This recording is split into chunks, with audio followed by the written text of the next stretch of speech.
कुमार स्वामी नायक Gongo लिबू लटोका radio Fiji 2 में पुराना गाना लगे हमें बहुत अच्छा लगे रेडियो फीजी 2 देश की In the news tonight, new housing policies in the pipeline. Council concerned over putrid meat. And putting land resources to good use. From the studios of FBC Suva, Ateda Lendua. Good evening, Fiji. At least 16 health workers at the Singatoka hospital suffered side effects after receiving the COVID-19 AstraZeneca vaccine earlier this week.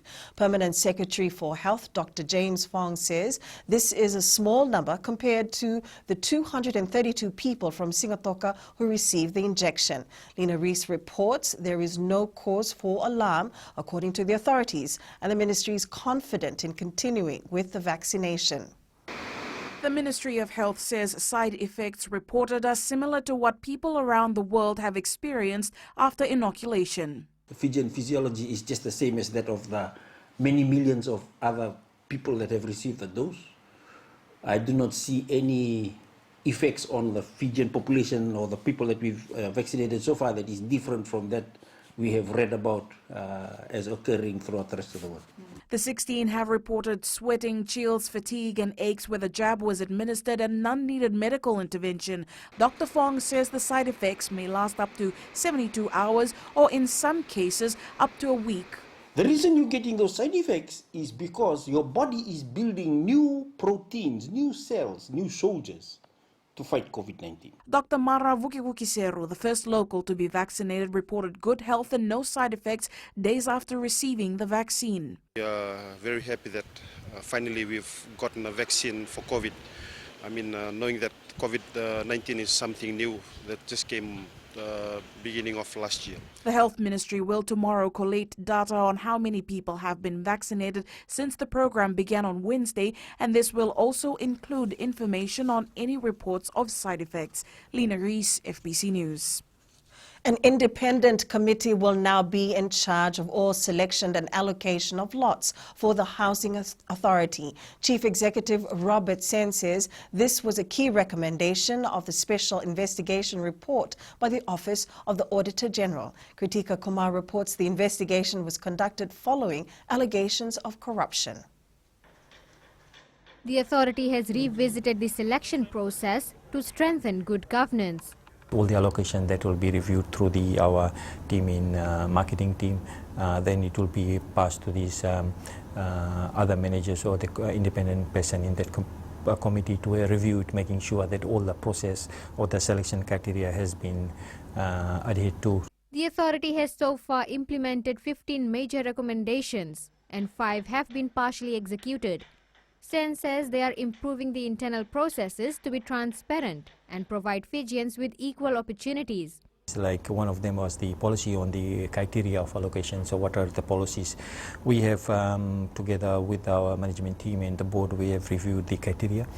So we are looking at some of the options. The Housing Ministry, meanwhile, is strengthening the sector by developing policies and legislation. We hope to take that policy for public consultation in the month of April-May. So it's on the verge of finishing. The Housing Authority will now also be working with the Fiji Revenue and Customs Services and the Lands Department to verify the details and revenue of the applicants. Kritika Kumar, FBC News. The Itoke Land Trust Fund Board has signed an agreement with the Home Finance to help Itoke landowners set up businesses. Speaking during the Radio Fiji 1's Nanonda Prime Minister program, Prime Minister Borange Bainimarama said landowners are not on the right track in developing land for income-generating activities. Sanyani Boila reports. Bainimarama says landowners can help get the economy back on track, considering the immense resources at their disposal. This is to help Itoke landowners to establish businesses and expand them and also be part of the business sector. I, as the Itoke minister, feels that it's about time that all stakeholders, especially the TLTB, to help Itoke landowners. The Prime Minister says the Ministry of Itoke Affairs Vaccination program will also help Itoke hold leading roles in society. The program will enable the ministry to gather relevant information regarding all Itoke, help in the revitalizing of culture and tradition, and most importantly, help future Itoke leaders. It's about time we groom Itoke future leaders because some current leaders are not well versed with our culture and traditions. This will greatly help us Itoke. I think this is a good initiative by the ministry as this will help future leaders. Successors of the various chiefly titles from the provinces of Teilebu and Rewa were the first batch of students to have completed and graduated from the 14-week traditional leadership program that is part of the Sauvaki Vanua. Sainian Imboila, FBC News. The Consumer Council has made submissions to the Ministry of Health and the municipal councils to address some of the recurring issues with supermarkets. Council Chief Executive Seema Shandel says they'll be working with relevant stakeholders to iron out issues regarding putrid meat in supermarkets and other issues. Shandel says the recurring issues are becoming a concern for the council as it also affects the health of consumers. She adds consumers have the right to quality items they pay for and access to hygienic supermarkets. Through the council's market surveillances and other complaints received, it has been discovered that there are still certain supermarkets who continuously breach the relevant Consumer Protection Act.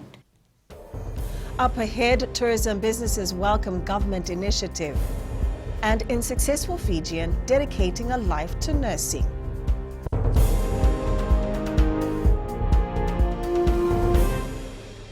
Baik tu dia jadi beratahu radio Fiji बहुत radio Fiji रोज सुनता हूँ radio Fiji 2 देश की धड़कन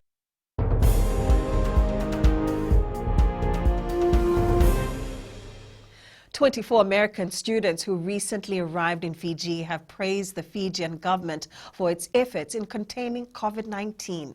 Travel Well Fiji project manager Lemba Dingitaki says this is the first batch of international students who have been given the green light to visit Fiji after almost a year of border restrictions. Josaina Nunga has more. These students were astonished by the efforts of frontline workers and the discipline forces strictly monitoring the COVID-19 protocol. They were very surprised that a country such as Fiji, a developing country, has a very successful COVID protocol. And for them coming from a bigger country, that for them is an eye-opener. And they were very, they appreciated the government of the day, taking the extra steps to actually keep the public safe. The Health Ministry says it's committed in supporting efforts to safely bring in people from abroad. Permanent Secretary Dr. James Fong says the American students came under the risk mitigation protocol. It symbolizes to me the fact that we have allowed quarantine and risk mitigation with vaccination to all meet up together and profile the efforts that have been made by the government of Fiji in protecting Fiji and in dealing with COVID-19. The students successfully completed their quarantine and will visit various areas over the next 3 months for exposure and benchmarking. Study abroad, the program that they are participating, so they will be spending a couple of months doing university's syllables and traveling through Fiji, learning about the culture, about history and about Fiji from the local perspective. Travel Well Fiji and Veto Education have developed an efficient and safe way to offer students an international education experience while maintaining the pandemic protocols. Chosei Yananunga, FBC News. Bayshore Real Estate Fiji believes there will be more investors with the COVID-19 vaccination program underway. Following the outbreak of the pandemic last year, the real estate company saw many buyers holding back due to the uncertainty of the economy, but that's expected to change. Felipe Naikaso has more. The rollout of the vaccination program is a game changer for the real estate sector in trying to entice investors locally and overseas. There's going to be more positive reaction, and consumer confidence would be high. So I think there will be some traction towards the end of the year. come next year, hopefully we are really open for business, or maybe towards the end of the year, we will have those gains.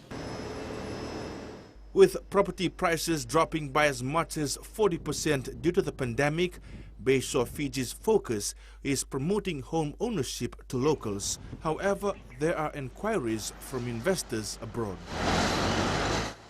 And they're just waiting for the borders to open. Yeah, big properties as well, and big, large tracts of land.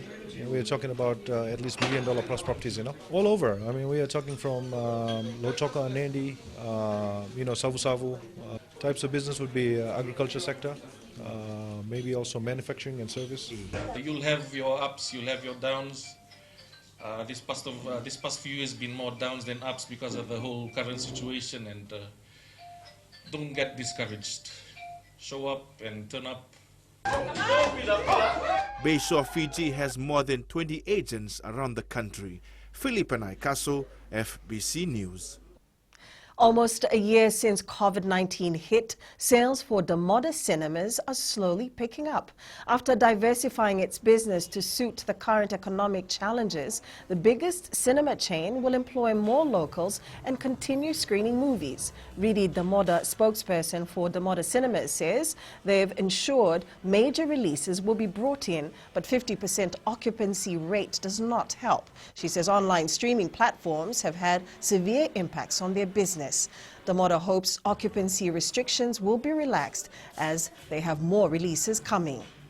People did miss going to the cinemas, so as the movies came in, we saw an increase. Very recently, we released an animated movie, the Tom and Jerry, Raya. We have seen a great response towards it, though, of course, the occupancy of 50% has been challenging. Caring about people, running the risk of feeling and leaving an impact on people drives happiness. The sentiment rings true for Dr. Alesi Wundiniambola, an inspirational figure in Fiji's health and nursing sector. An associate professor at the Fiji School of Nursing, Dr. Wundiniambola was the first Fijian to attain a Dean of Doctoral School List and PhD in nursing from Massey University in New Zealand. Josina Nunga with tonight's success story.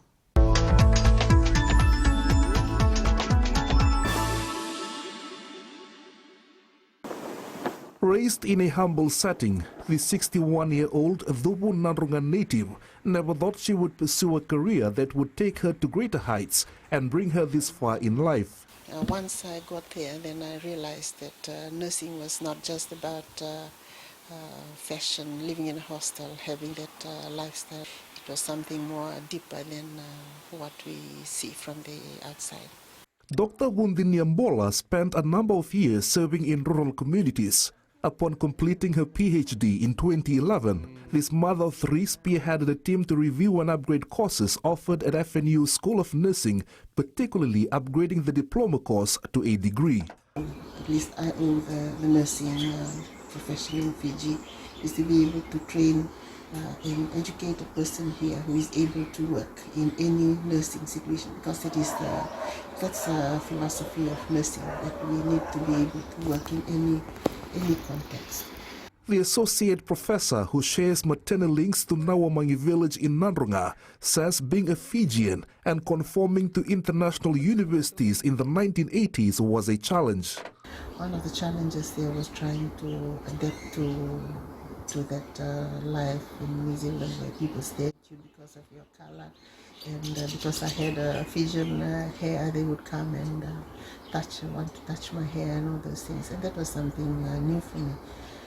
Having been in the field, nurturing aspiring medical staff for decades, she says nursing is a noble profession. When one becomes a nurse, you're a nurse for life, and you're a nurse 24/7. Nursing care doesn't end in the hospital, doesn't end when you take off your uniforms. It's something that is a part of you once you become one. It's a part of your life, and once you're married, it becomes a part of your family. Dr. Wundiniambola is also the current president of the Fiji Nursing Association and says support from families, friends and colleagues can never be overstated. I'm grateful that my family, my husband, and my relatives who live with me are very supportive, and they do things silently without without even being told. That gives me a lot of space to do the work that I need to do. She was also instrumental in piloting the Pacific Mental Child Health Service in New Zealand to serve the region. The 61-year-old was recently elected to represent Asia Pacific in the International Council of Nurses. Jose Renunga, FBC News.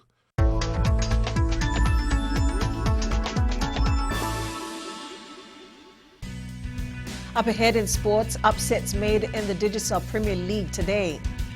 And Roy Krishna wins Golden Ball in India Premier League season. This and more after the break.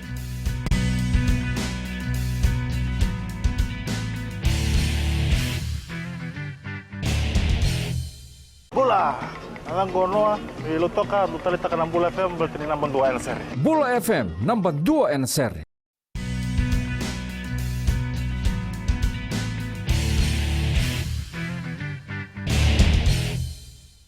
The online IT solutions Mba football team thrashed the Izzy Cool Nandi side 4-1 in their Digicel Premier League match at Churchill Park today. 2 goals scored by the man in black in the first half was due to Nandi's miscommunication that Mba pounced on. Felipe Naikaso has more.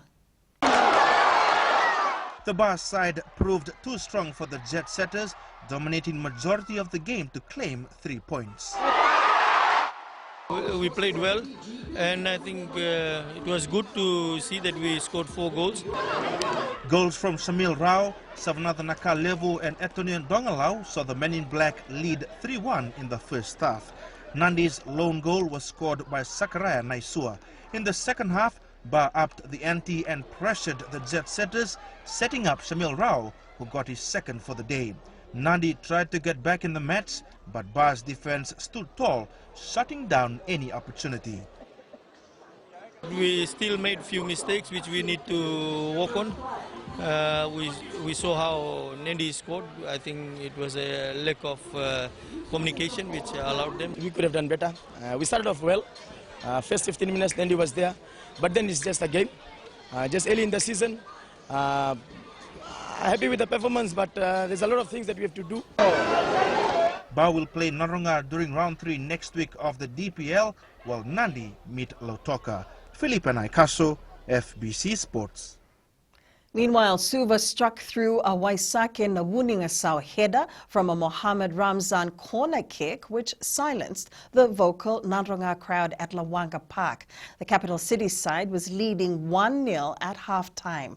Nandronga came back firing in the second spell and were rewarded with a goal to Amani McCoy, tying the game 1-1 at full-time. Suva now have 4 points and Nandronga 2 after the second round of DPL. Here are the goals.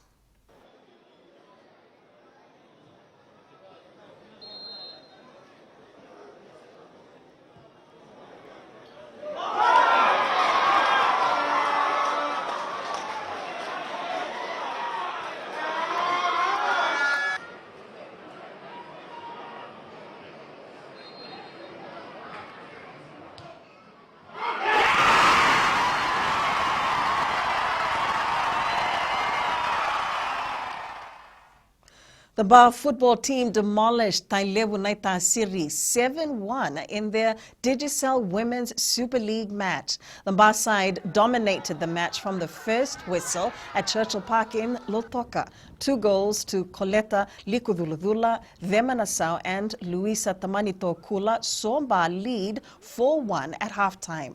Tailevu Naita Series' lone goal came from Andilitia Bakani Veba. In the second half, Vemanasau got 2 back-to-back goals. Head coach Charlene Lockington says despite the win, there's still a lot of room for improvement. We are going to go back to the drawing board. There's a lot of improvement. We are going to try and quicken the pace of our game. Yeah, because we have a lot of athletes in the team and we have speed. So the game of what I saw today was a bit casual. In another Women's League match, Rewa demolished Nandronga 7-0 at Lawanga Park in Singatoka. Fijian striker Roy Krishna finished the Indian Super League on a high, winning the Golden Ball Award for the 2020-2021 season. This award is presented to the best player of the season. Although his side ATK Mohan Bagan went down 2-1 in the final against Mumbai City, winning the award was a plus for the football star. Krishna ended the season with 14 goals and 8 assists from 23 matches to help ATK Mohan Bagan reach the ISL 2020-21 final. Fijian-born Suliasi Wunivalu scored the first try for the Queensland Reds as they came from behind to beat the Brumbies 40-38 at GIO Stadium in Canberra. The round 4 thriller saw the Reds bounce back in the last minute to snatch the victory.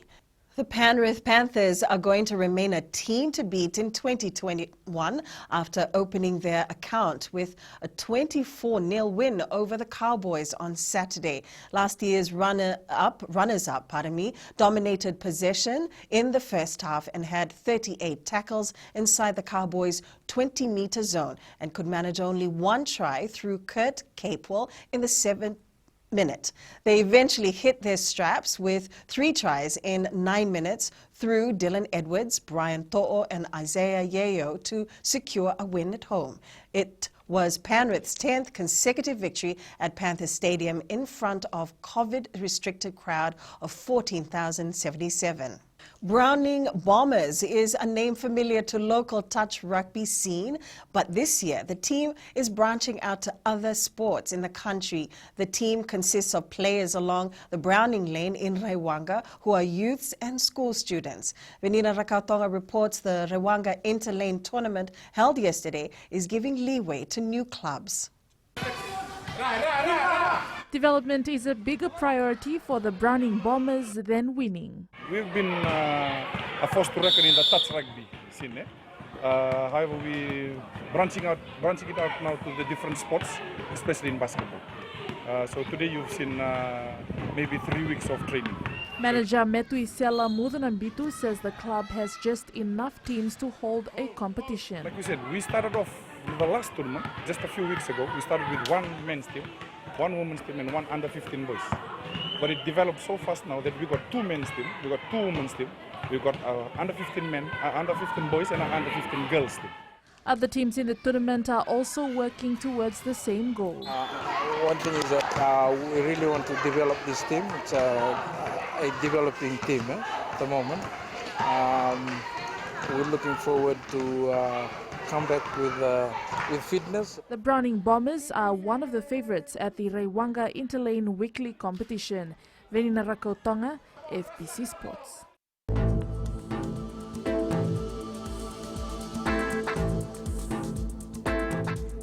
Showers and thunderstorms were experienced over Vanua Levu, Viti Levu and the Asawa group. Cloudy conditions with brief showers prevailed elsewhere. In the west, cloudy with some showers and isolated thunderstorms and possible heavy falls. From Pacific Harbour to Suva, cloudy periods with some showers and possible thunderstorms. And in the north, more of the same. At sea, easterly winds 15 to 20 knots, moderate to rough seas.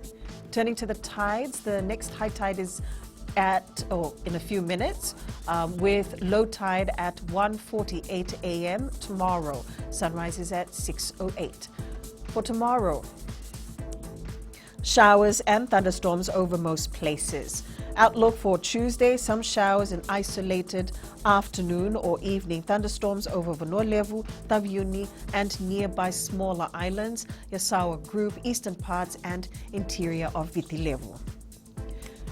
Recapping our main stories, new housing policies being drafted, council concerned over putrid meat, and the Moda cinemas affected by online streaming services. For these stories and others, you can tune in daily to our sister radio station, Gold FM. To our poll question, this week we're asking, should more awareness be created on gender equality in Fiji? Visit our FBC website to answer. You can send us newsworthy pictures and videos on email fbcnews@fbc.com.fj or share it with us via our Facebook and Twitter accounts. That's your news for tonight. Until tomorrow, stay safe. Moramanda.